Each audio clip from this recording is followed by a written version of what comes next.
Hear that as we see what this recovery process is going to look like. Gloria Pazmino, thank you.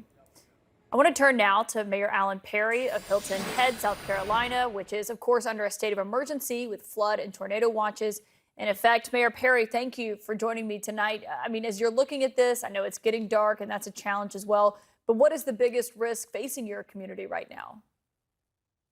Right. So right now, what we're really facing is the storm surge. The majority of the storm has moved through at this point, but we still have high tides right now, and we're expecting 3 to 5 feet on top of that. So that's what we're really most concerned about at this point in time.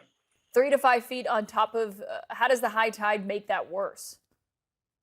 Right. So high tide is about 8.4 feet. So that's when the water's at its highest, and then you add 3 to 5 feet on top of that. And for the low lying areas, that means devastated flooding. I know this is an area that has seen flooding before. Are you worried it's going to be breaking records tonight? What's your expectation on that front? No, I don't think we will see record breaking. I think that there's just going to be some minor flooding that's going to take place. We've had some other storms that have come through the area that didn't provide flooding. But one thing that this storm has done is the winds didn't hit us as hard as we had expected.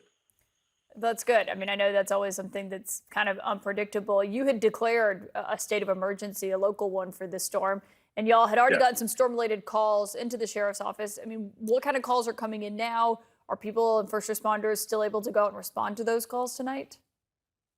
Yes, first responders are still out. So the majority of the calls to this point have been for downed trees, whether on cars, over roads, or on houses.